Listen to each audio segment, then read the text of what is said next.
Part 2. In about a week the desiderate ship put in by the Black Mole and Tall Lighthouse, and Carter was glad to see that she was a bark of wholesome men, with painted sides and yellow lateen sails and a grey captain in silken robes. Her cargo was the fragrant resin of Oreeb's inner groves, and the delicate pottery baked by the artists of Baharna, and the strange little figures carved from Ngranek's ancient lava. For this they were paid in the wool of Ulthar and the iridescent textiles of Hathag and the ivory that the black men carve across the river in Park. Carter made arrangements with the captain to go to Baharna and was told that the voyage would take 10 days. And during his week of waiting he talked much with that captain of Ngranek, and was told that very few had seen the carven face thereon, but that most travelers are content to learn its legends from old people and larva-gatherers and image-makers in Baharna, and afterwards say in their far homes that they have indeed beheld it. The captain was not even sure that any person now living had beheld that carven face, for the wrong side of Ngranek is very difficult and barren and sinister, and there are rumors of caves near the peak wherein dwell the night-gaunt. But the captain did not wish to say just what a night-gaunt might be like, since such cattle are known to haunt most persistently the dreams of those who think too often of them. Then Carter asked that captain about unknown Kadath and the cold waste and the marvelous sunset city, but of these the good man could truly tell nothing. Carter sailed out of Dilathween one early morning when the tide turned, and saw the first rays of sun rise on the thin angular towers of that dismal basalt town. And for 2 days they sailed eastward in sight of green coasts, and saw often the pleasant fishing towns that climbed up steeply with their red roofs and chimney pots from old dreaming wharves and beaches where nets lay drying. But on the 3rd day they turned sharply south where the roll of the water was stronger, and soon passed from sight of any land. On the 5th day the sailors were nervous, but their captain apologized for their fears, saying that the ship was about to pass over the weedy walls and broken columns of a sunken city too old for memory, and that when the water was clear one could see so many moving shadows in that deep place the simple folk disliked it. He admitted, moreover, that many ships had been lost in that part of the sea, having been hailed when quite close to it, but never seen again. That night the moon was very bright, and one could see a great way down in the water. There was so little wind that the ship could not move much, and the ocean was very calm. Looking over the rail, Carter saw many fathoms deep the dome of a great temple, and in front of it an avenue of unnatural sphinxes leading to what was once a public square. Dolphins sported merrily in and out of the ruins, and porpoises revelled clumsily here and there, sometimes coming to the surface and leaping clear out of the sea. As the ship drifted on a little, the floor of the ocean rose in hills, and one could clearly mark the lines of ancient climbing streets and the washed-down walls of myriad little houses. Then the suburbs appeared, and finally a great lone building on a hill, of simpler architecture than the other structures and in much better repair. It was dark and low and covered 4 sides of the square, with a tower at each corner, a paved court in the center, and small curious round the windows all over it. Probably it was of basalt, though weeds draped the greater part, and such was its lonely and impressive place on that far hill that it may have been a temple or monastery. Some phosphorescent fish inside it gave the small round windows an aspect of shining, and Carter did not blame the sailors much for their fears. Then by the watery moonlight he noticed an odd high monolith in the middle of that central court, and saw that something was tied to it. And when after getting a telescope from the captain's cabin he saw that bound thing was a cellar in the soul groves of Oriab, head downward and without any eyes, he was glad that a rising breeze soon took the ship ahead to more healthy parts of the sea. The next day they spoke with a ship with violet sails bound for Sar, in the land of forgotten dreams, with bulbs of strange-colored lilies for cargo. And on the evening of the 11th day they came in sight of the Isle of Oriab, with Engrainik rising jagged and snow-crowned in the distance. Oriab is a very great isle, and its port of Baharna a mighty city. The wharves of Baharna are of porphyry, and the city rises in great stone terraces behind them, having streets of steps that are frequently arched over by buildings and the bridges between buildings. There is a great canal which goes under the whole city in a tunnel with granite gates and leads to the inland lake of Yath, on whose farther shore are the vast clay-brick ruins of a primal city whose name is not remembered. As the ship drew into the harbor at evening, the twin beacons Thon and Al gleamed a welcome, and in all the million windows of Baharna's terraces mellow lights peeped out quietly and gradually as the stars peeped out overhead in the dusk, till that steep and climbing seaport became a glittering constellation hung between the stars of heaven and the reflections of those stars in the still harbor. The captain, after landing, made Carter a guest in his own small house on the shore of Yath, where the rear of the town slopes down to it, and his wife and servants brought strange toothsome foods for the travelers to light.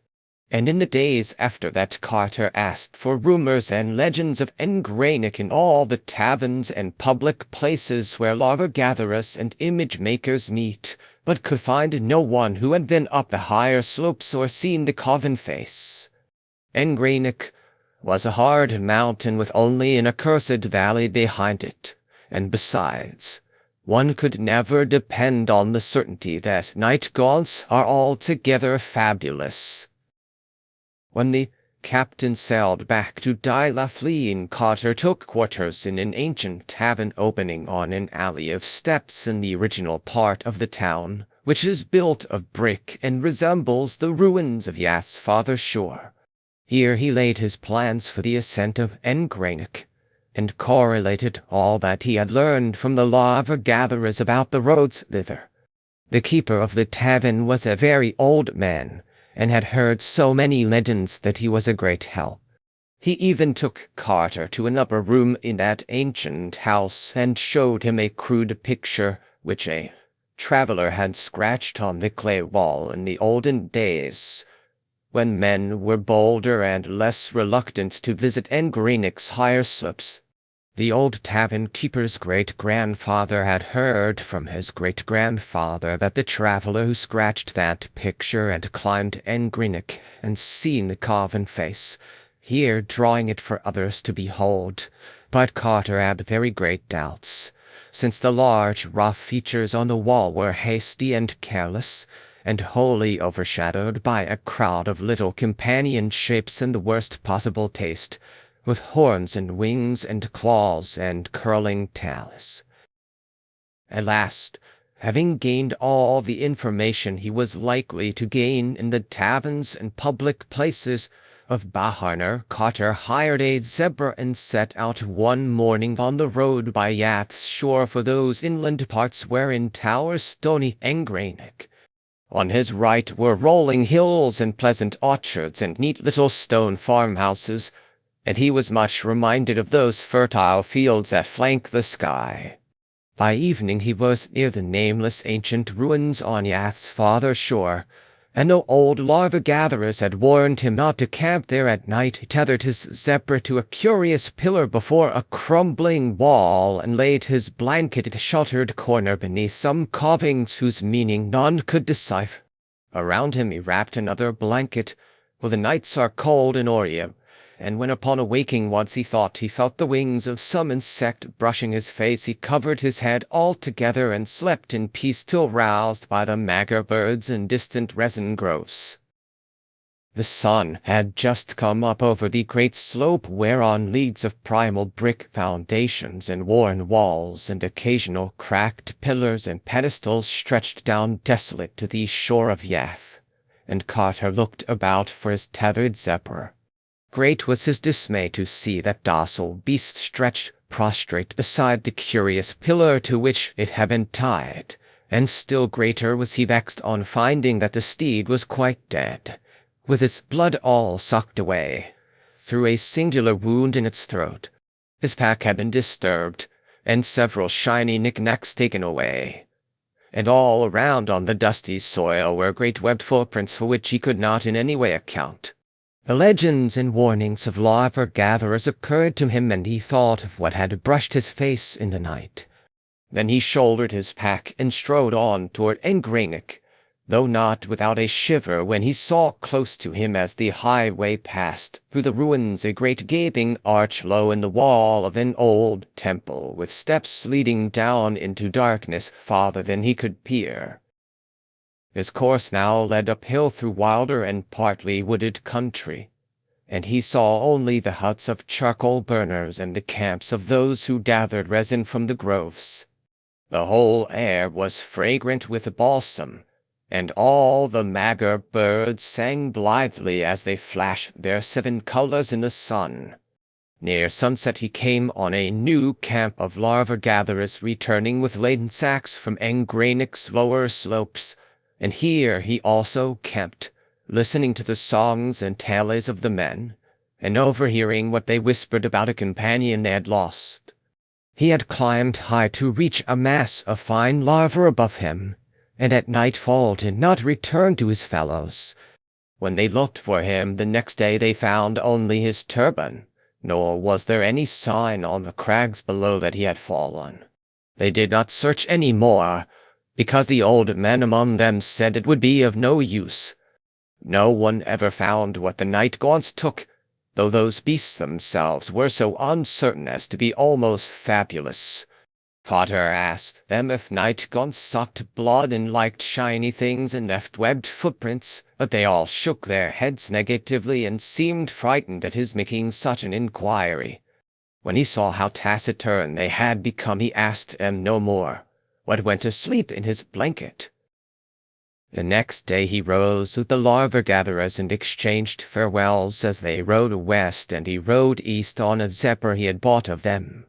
Their older men gave him blessings and warnings, and told him he had better not climb too high on Engranic, but while he thanked them heartily he was in no wise dissuaded, for still did he feel that he must find the gods on unknown Kadath, and win from them a way to that haunting and marvelous city in the sunset. By noon, after a long uphill ride, he came upon some abandoned brick villages of the hill people who had once dwelt thus close to Engranic and carved images from its smooth lava. Here they had dwelt till the days of the old tavern keeper's grandfather, but about that time they felt that their presence was disliked. Their homes had crept even up the mountain's slope, and the higher they built the more people they would miss when the sun rose. At last they decided it would be better to leave altogether, since things were sometimes glimpsed in the darkness which no one could interpret favorably. So in the end all of them went down to the sea and dwelt in Baharna, inhabiting a very old quarter and teaching their sons the old art of image-making which to this day they carry on. It was from these children of the exiled hill people that Carter had heard the best tales about Engranic when searching through Baharna's ancient taverns. All this time the great gaunt side of Engranic was looming up higher and higher as Carter approached it. There were sparse trees on the lower slope, and feeble shrubs above them, and then the bare hideous rock rose spectral into the sky to mix with frost and ice and eternal snow. Carter could see the rifts and ruggedness of that somber stone, and did not welcome the prospect of climbing it. In places there were solid streams of lava, and scoria heaps that littered slopes and ledges. 90 eons ago, before even the gods had danced upon its pointed peak, that mountain had spoken with fire and roared with the voices of the inner thunders. Now it towered all silent and sinister, bearing on the hidden side that secret Titan image whereof rumor told. And there were caves in that mountain which might be empty and alone with elder darkness, or might, if legend spoke truly, hold horrors of a form not to be surmised. The ground sloped upward to the foot of Engrenik, thinly covered with scrub oaks and ash trees and strewn with bits of rock, lava and ancient cinder. There were the charred embers of many camps, where the lava gatherers were wont to stop, and several rude altars which they had built either to propitiate the Great Ones or to ward off what they dreamed of in Engrenik's high passes and labyrinthine caves. At evening Carter reached the farthermost pile of embers and camped for the night, tethering his zebra to a sapling and wrapping himself well in his blanket before going to sleep. And all through the night Avunith howled distantly from the shore of some hidden pool, but Carter felt no fear of that amphibious terror, since he had been told with certainty that not one of them dares even approach the slopes of Engrenik. In the clear sunshine of morning Carter began the long ascent, taking his zebra as far as that useful beast could go, but tying it to a stunted ash tree when the floor of the thin road became too steep. Thereafter he scrambled up alone, first through the forest with its ruins of old villages and overgrown clearings, and then over the tough grass where anemic shrubs grew here and there. He regretted coming clear of the trees, since the slope was very precipitous and the whole thing rather dizzying. At length he began to discern all the countryside spread out beneath him whenever he looked around. The deserted huts of the image-makers, the groves of resin trees, and the camps of those who gathered from them, the woods where prismatic Magger's nest and sing, and even a hint very far away of the shores of Yath and of those forbidding ancient ruins whose name is forgotten. He found it best not to look around, and kept on climbing and climbing till the shrubs became very sparse and there was often nothing but the tough grass to cling to. Then the soil became meager, with great patches of bare rock cropping out, and now and then the nest of a condor in a crevice. Finally there was nothing at all but the bare rock, and had it not been very rough and weathered he could scarcely have ascended farther. Knobs, ledges, and pinnacles, however, helped greatly, and it was cheering to see occasionally the sign of some lava-gatherer scratched clumsily in the free-blessed stone, and know that wholesome human creatures had been there before him. After a certain height, the presence of man was further shewn by handholds and footholds hewn where they were needed, and by little quarries and excavations where some choice vein or stream of lava had been found. In one place a narrow ledge had been chopped artificially to an especially rich deposit far to the right of the main line of ascent. Once or twice Carter dared to look around, and was almost stunned by the spread of landscape below. All the island betwixt him and the coast lay open to his sight, with Bahana's stone terraces and the smoke of its chimneys mystical in the distance, and beyond that the illimitable southern sea with all its curious secrets. Thus far there had been much winding around the mountain, so that the farther and carven side was still hidden. Carter now saw a ledge running upward, and to the left which seemed to head the way he wished, and this course he took in the hope that it might prove continuous. After 10 minutes he saw it was indeed no cul-de-sac, but that it led steeply on in an arc which would, unless suddenly interrupted or deflected, bring him after a few hours climbing to that unknown southern slope overlooking the desolate crags and the accursed valley of Lava.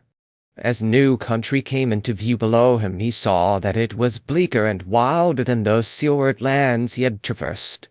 The mountain's side, too, was somewhat different, being here pierced by curious cracks and caves not found on the straighter route he had left. Some of these were above him and some beneath him, all opening on sheerly perpendicular cliffs and wholly unreachable by the feet of man. The air was very cold now, but so hard was the climbing that he did not mind it. Only the increasing rarity bothered him, and he thought that perhaps it was this which had turned the heads of other travelers and excited those absurd tallies of night gaunts whereby they explained the loss of such climbers as fell from these perilous paths. He was not much impressed by travelers' tales, but had a good curved scimitar in case of any trouble. All lesser thoughts were lost in the wish to see that carven face which might set him on the track of the gods atop unknown Kadath.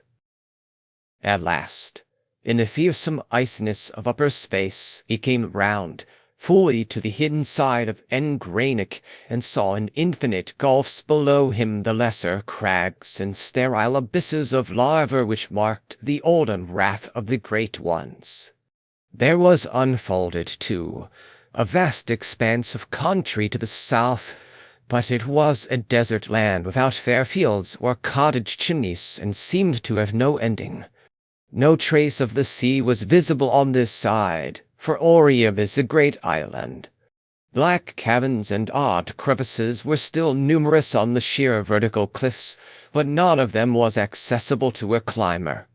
There now loomed aloft a great beetling mass which hampered the upward view, and Carter was for a moment shaken with doubt lest it prove impassable. Poised and windy insecurity miles above earth, with only space and death on one side, and only slippery walls of rock on the other, he knew for a moment the fear that makes men shun Engranic's hidden side. He could not turn round, yet the sun was already low. If there were no way aloft, the night would find him crouching there still, and the dawn would not find him at all. But there was a way, and he saw it in due season. Only a very expert dreamer could have used those imperceptible footholds, yet to Carter they were sufficient. Surmounting now the outward hanging rock, he found the slope above much easier than that below, since a great glacier's melting had left a generous space with loam and ledges. To the left a precipice dropped straight from unknown heights to unknown depths, with a cave's dark mouth just out of reach above him. Elsewhere, however, the mountains slanted back strongly and even gave him space to lean and rest. He felt from the chill that he must be near the snow line, and looked up to see what glittering pinnacles might be shining in that late ruddy sunlight. Surely enough, there was the snow uncounted thousands of feet above, and below it a great beetling crag like that he had just climbed, hanging there forever in bold outline, black against the white of the frozen peak. And when he saw that crag he gasped and cried out aloud, and clutched at the jagged rock in awe, for the Titan bulge had not stayed as Earth's dawn had shaped it, but gleamed red and stupendous in the sunset with the carved and polished features of a god. Stern and terrible shone that face that the sunset lit with fire. How vast it was no mind can ever measure, but Carter knew at once that man could never have fashioned it. It was a god chiseled by the hands of the gods, and it looked down haughty and majestic upon the seeker. Rumor had said it was strange and not to be mistaken, and Carter saw that it was indeed so, for those long, narrow eyes and long-lobed ears, and that thin nose and pointed chin, all spoke of a race that is not of men but of gods.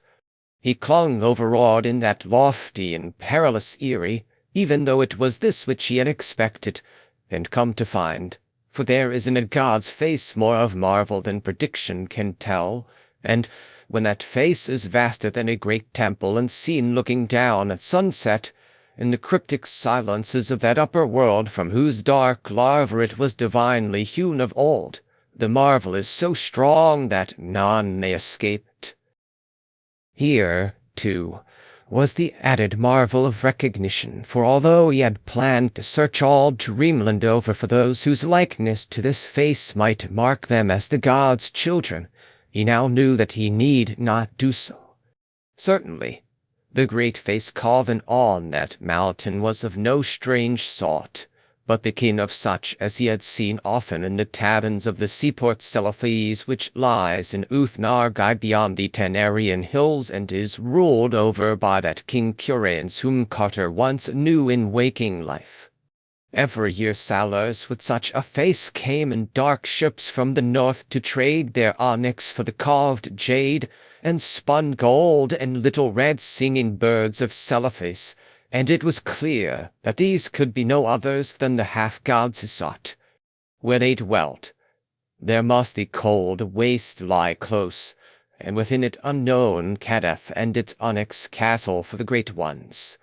So to Celephes he must go, far distant from the Isle of Orieb, and in such parts as would take him back to Dilathleen and up the sky to the bridge by Ner, and again into the enchanted wood of the Zooks, whence the way would bend northward through the garden lands by Alkranos to the gilded spires of Thran, where he might find a galleon bound over the Serenerian Sea.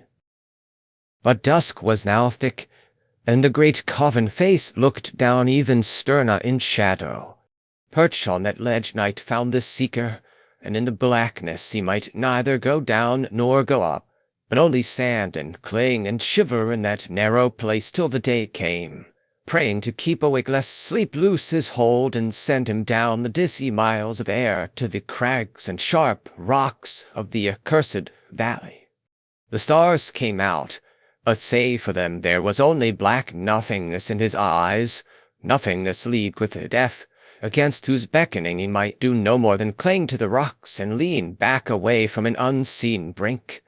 The last thing of earth that he saw in the gloaming was a condor soaring close to the westward precipice beside him, and darting screaming away when it came near the cave whose mouth yawned just out of reach. Suddenly, without a warning sound in the dark, Carter felt his curved scimitar drawn stealthily out of his belt by some unseen hand. Then he heard it clatter down over the rocks below, and between him and the Milky Way he thought he saw a very terrible outline of something noxiously thin and horned and tailed and bat-winged.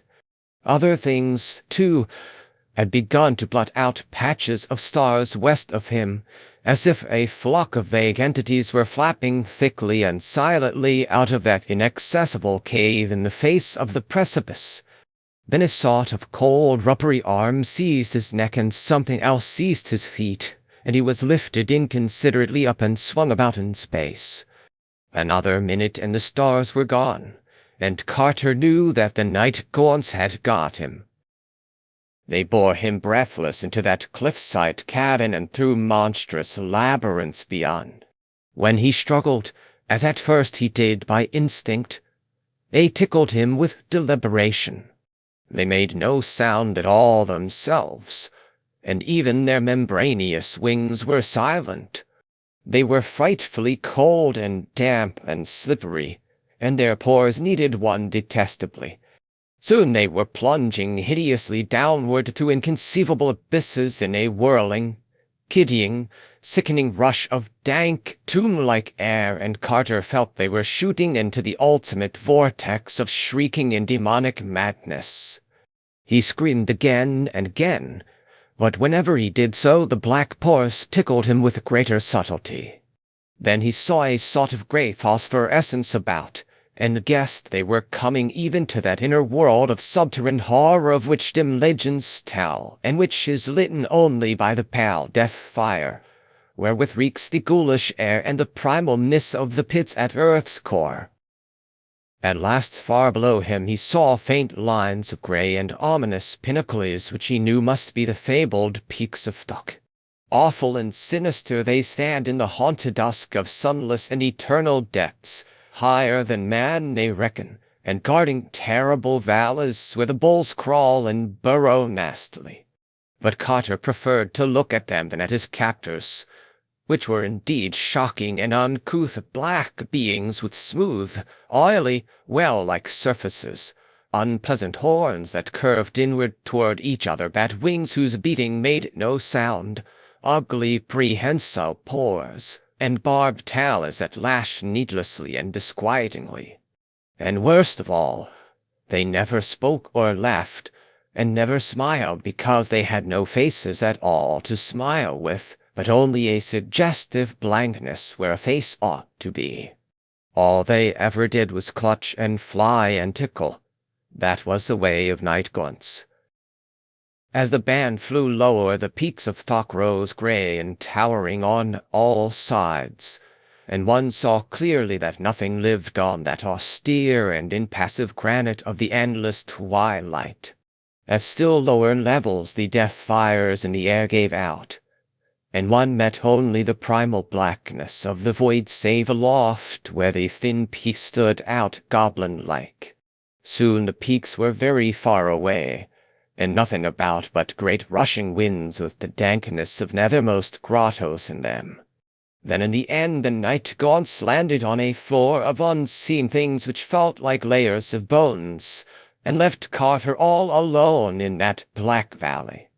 To bring him thither was the duty of the night gaunts that guard Angranach, and this done, they flapped away silently. When Carter tried to trace their flight, he found he could not, since even the peaks of Thok had faded out of sight. There was nothing anywhere but blackness and horror and silence and bones. Now Carter knew from a certain source that he was in the Vale of Penath, where crawl and burrow the enormous bulls, but he did not know what to expect, because no one has ever seen a bull or even guessed what such a thing may be like. Bulls are known only by dim rumor, from the rustling they make amongst mountains of bones and the slimy touch they have when they wriggle past one. They cannot be seen because they creep only in the dark. Carter did not wish to meet a bull, so listened intently for any sound in the unknown depths of bones about him. Even in this fearsome place he had a plan and an objective, for whispers of Penath and its approaches were not unknown to one with whom he had talked much in the old days. In brief, it seemed fairly likely that this was the spot into which all the ghouls of the waking world cast the refuse of their feastings, and that if he but had good luck he might stumble upon that mighty crag, taller even than Doc's Peaks, which marks the edge of their domain. Showers of bones would tell him where to look, and once found he could call to a ghoul to let down a ladder, for strange to say, he had a very singular link with these terrible creatures. A man he had known in Boston, a painter of strange pictures, with a secret studio in an ancient and unhallowed alley near a graveyard, had actually made friends with the ghouls, and had taught him to understand the simpler part of their disgusting meeping and glibbering. This man had vanished at last, and Carter was not sure but that he might find him now, and use for the first time in Dreamland that faraway English of his dim waking life.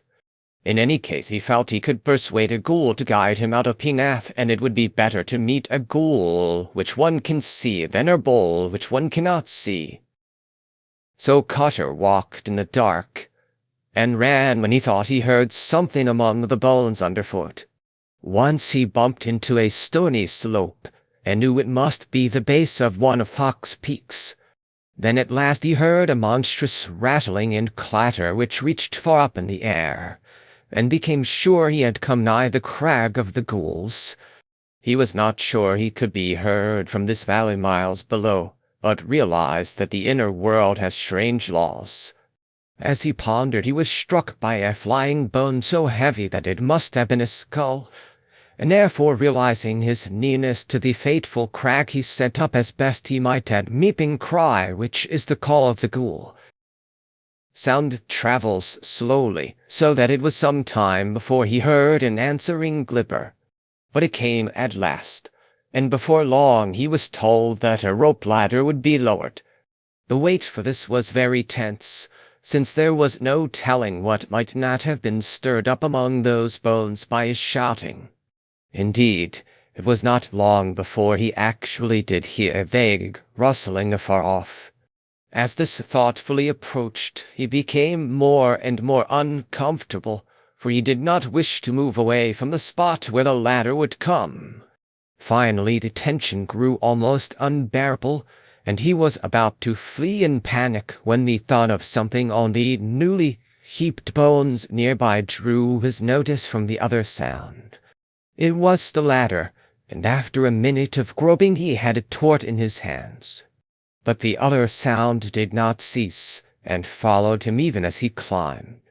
He had gone fully 5 feet from the ground, when the rattling beneath waxed emphatic, and was a good 10 feet up, when something swayed the ladder from below.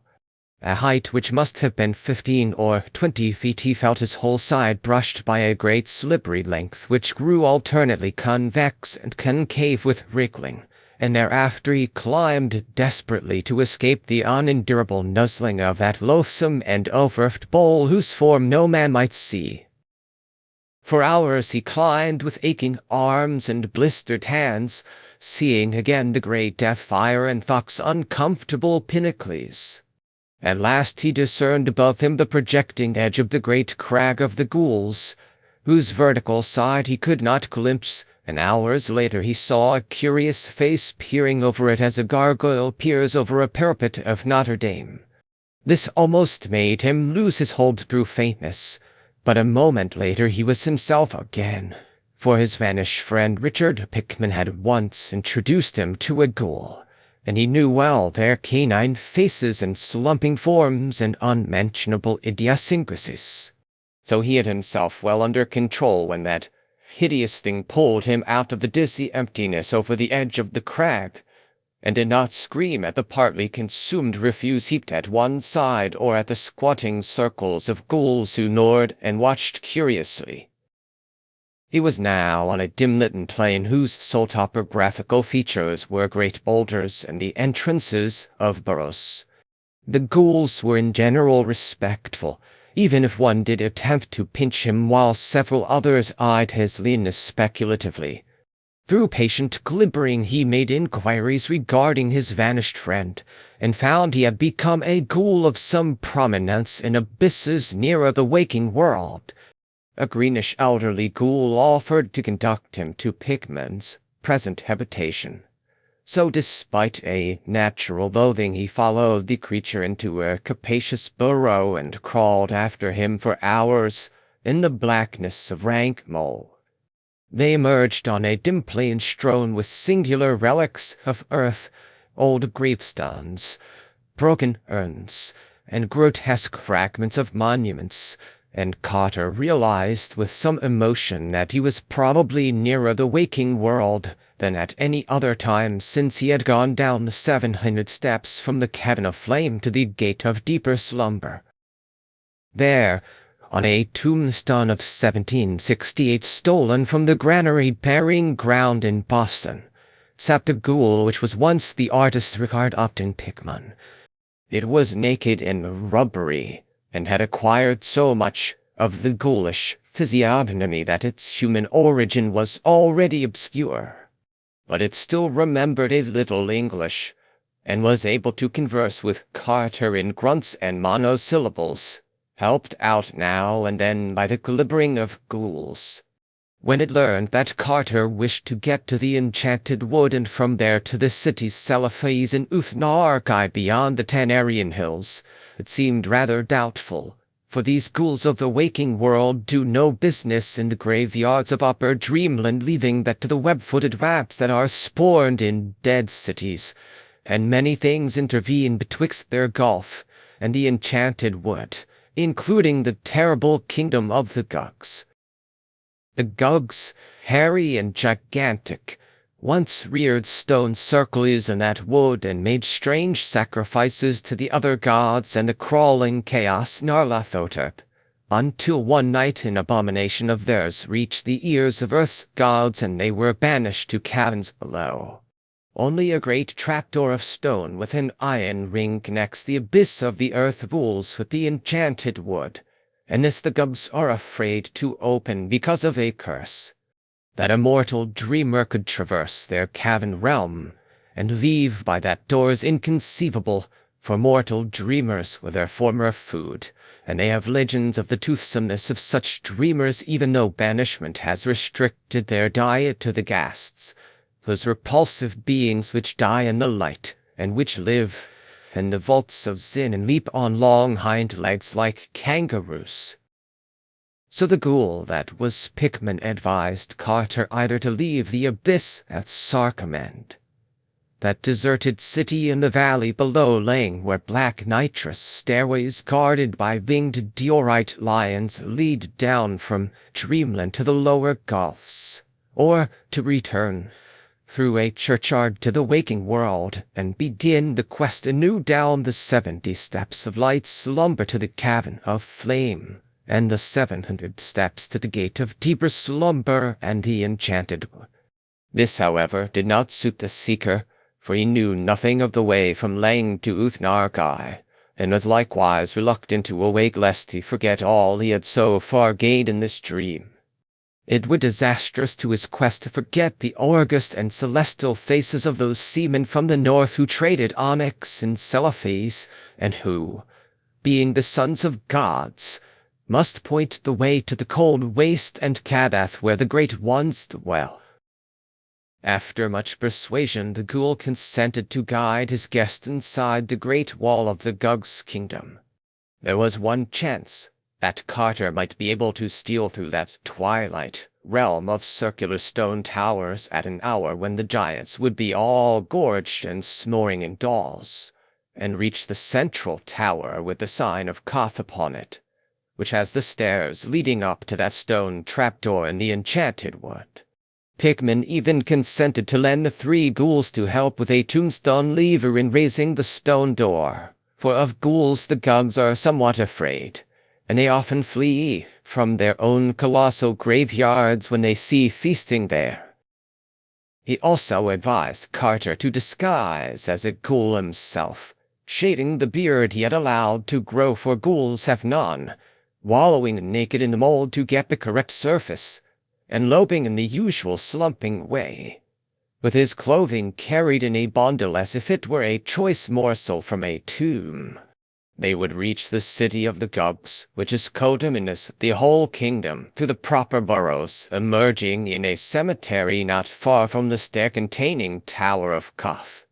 They must beware, however, of a large cave near the cemetery, for this is the mouth of the vaults of Zin, and the vindictive ghasts are always on watch there murderously for those denizens of the upper abyss who hunt and prey on them.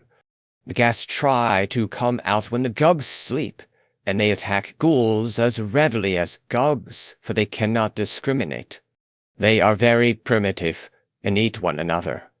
The Gugs have a sentry at a narrow place in the vaults of Zin, but he is often drowsy and is sometimes surprised by a party of ghasts. Though ghasts cannot live in real light, they can endure the grey twilight of the abyss for hours. So at length Carter crawled through endless burrows with 3 helpful ghouls bearing the slate gravestone of Call Namir Darby, Obed 1719, from the Charter Street burying ground in Salem. When they came again into open twilight, they were in a forest of vast lichened monoliths reaching nearly as high as the eye could see and forming the modest gravestones of the Gugs. On the right of the hole out of which they wriggled, and seen through aisles of monoliths, was a stupendous vista of cyclopean round towers mounting up illimitable into the grey air of inner earth. This was the great city of the Gugs, whose doorways are 30 feet high. Ghouls come here often, for a buried gug will feed a community for almost a year, and even with the added peril it is better to burrow for gugs than to bother with the graves of men. Carter now understood the occasional tightened bones he had felt beneath him in the Vale of Penath. Straight ahead, and just outside the cemetery, rose a sheer perpendicular cliff at whose base an immense and forbidding cavern yawned. This the ghouls told Carter to avoid as much as possible, since it was the entrance to the unhallowed vaults of Zin where gugs hunt gas in the darkness.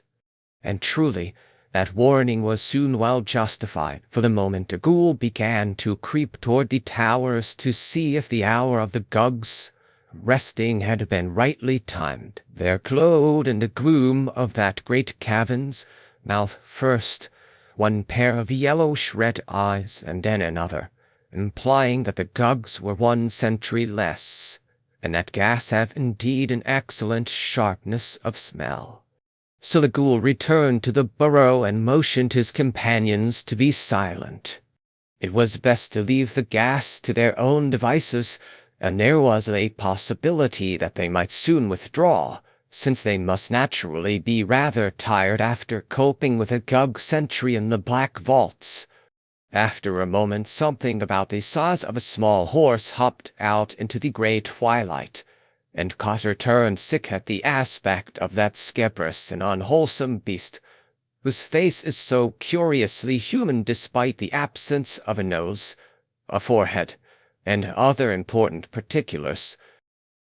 Presently 3 other ghasts hopped out to join their fellow, and a ghoul gibbered softly at Carter that their absence of battle scars was a bad sign.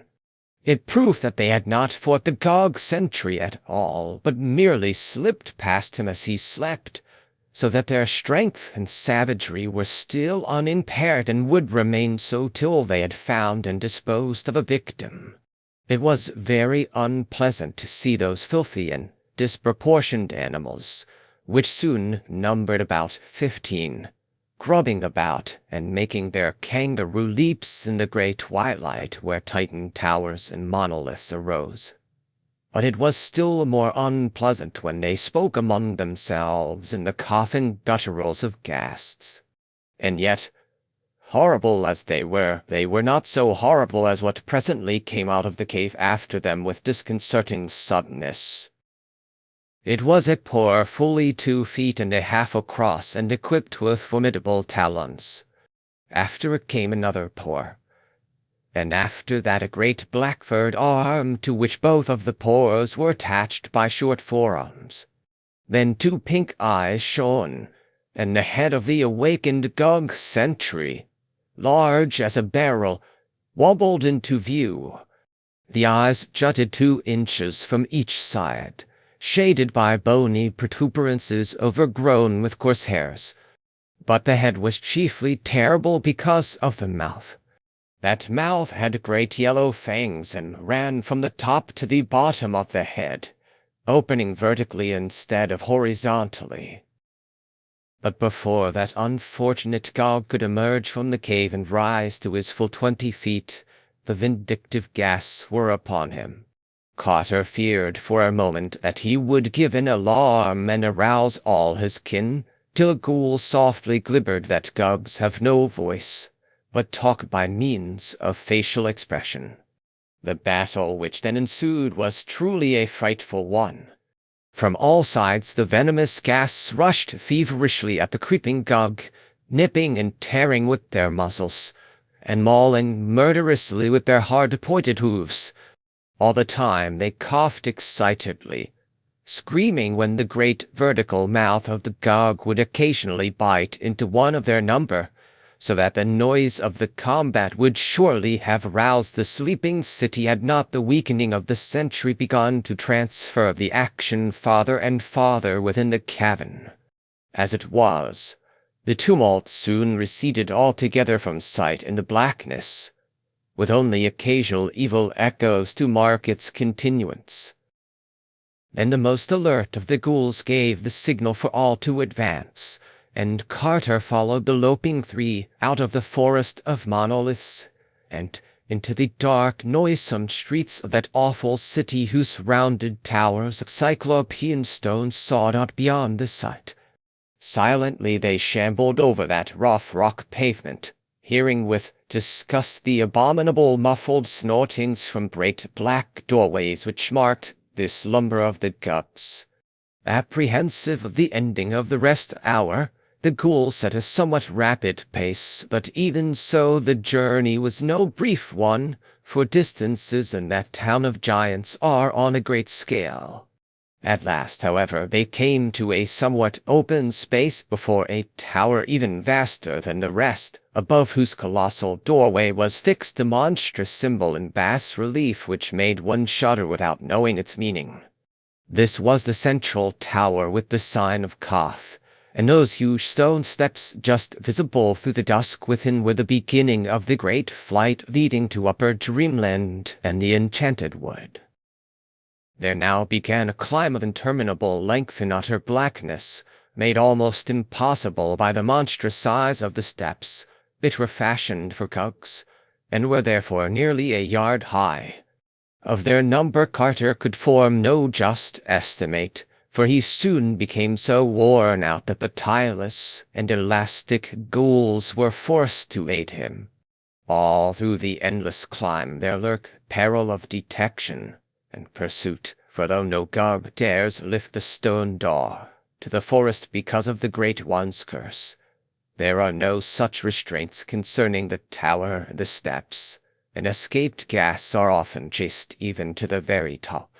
So sharp are the ears of Gugs that the bare feet and hands of the climbers might rapidly be heard when the city awoke, and it would of course take but little time for the striding giants, accustomed from their gas hunts in the vaults of into seeing without light, to overtake their smaller and slower quarry on those cyclopean steps.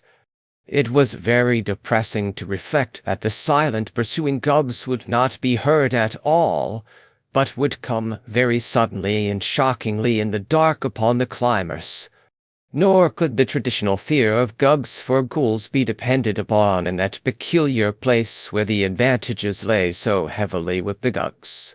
There was also some peril from the furtive and venomous ghasts, which frequently hopped up into the tower during the sleep hour of the Gugs. If the Gugs slept long, and the ghasts returned soon from their deed in the cavern, the scent of the climbers might easily be picked up by those loathsome and ill-disposed things, in which case it would almost be better to be eaten by a Gug. Then, after eons of climbing, there came a cough from the darkness above, and matters assumed a very grave and unexpected turn. It was clear that a ghast, or perhaps even more, had strayed into that tower before the coming of Carter and his guides, and it was equally clear that this peril was very close. After a breathless second, the leading ghoul pushed Carter to the wall and arranged his two kinsfolk in the best possible way, with the old slate tombstone raised for a crushing blow whenever the enemy might come in sight. Ghouls can see in the dark, so the party was not as badly off as Carter would have been alone. In another moment the clatter of hoofs revealed the downward hopping of at least one beast, and the slab-bearing ghouls poised their weapon for a desperate blow. Presently 2 yellowish red eyes flashed into view, and the panting of the ghast became audible above its clattering. As it hopped down to the step just above the ghouls, they wielded the ancient gravestone with prodigious force, so that there was only a wheeze and a choking before the victim collapsed in a noxious heap. There seemed to be only this one animal, and after a moment of listening the ghouls tapped Carter as a signal to proceed again. As before, they were obliged to aid him, and he was glad to leave that place of carnage where the ghast's uncouth remains sprawled invisible in the blackness. At last the ghouls brought their companion to a halt, and feeling above him, Carter realized that the great stone trapdoor was reached at last.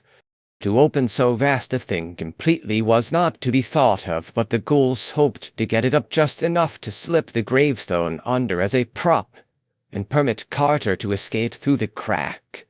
They themselves planned to descend again and return to the city of the Gugs, since their elusiveness was great, and they did not know the way overland to spectral Sarkaman with its lion-guarded gate to the abyss. Mighty was the straining of those 3 ghouls at the stone of the door above them, and Carter helped push with as much strength as he had.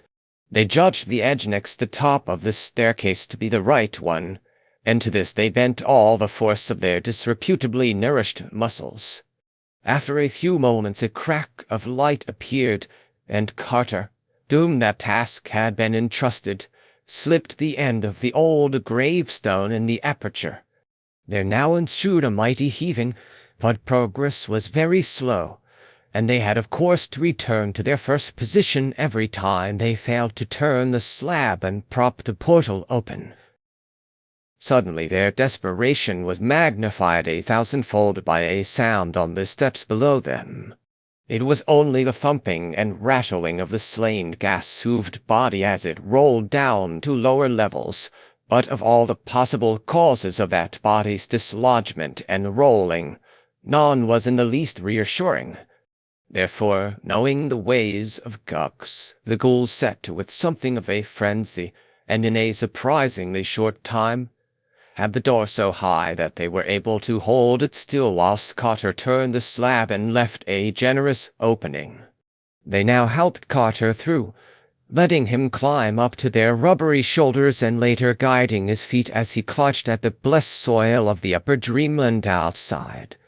Another second and they were through themselves, knocking away the gravestone and closing the great trapdoor while a panting became audible beneath. Because of the Great One's curse, no Gug might ever emerge from that portal, so with a deep relief and sense of repose, Carter lay quietly on the thick, grotesque fungi of the enchanted wood, while his guides squatted near in the manner that ghouls rest. Weird as was that enchanted wood, through which she had fared so long ago, it was verily a haven and a delight after the gulfs he had now left behind. There was no living denizen about, for Zug shunned the mysterious door in fear, and Carter at once consulted with his ghouls about their future course.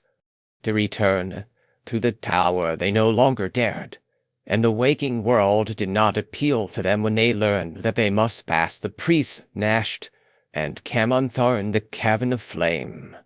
So at length they decided to return through Sarkaman and its gate of the abyss, though of how to get there they knew nothing.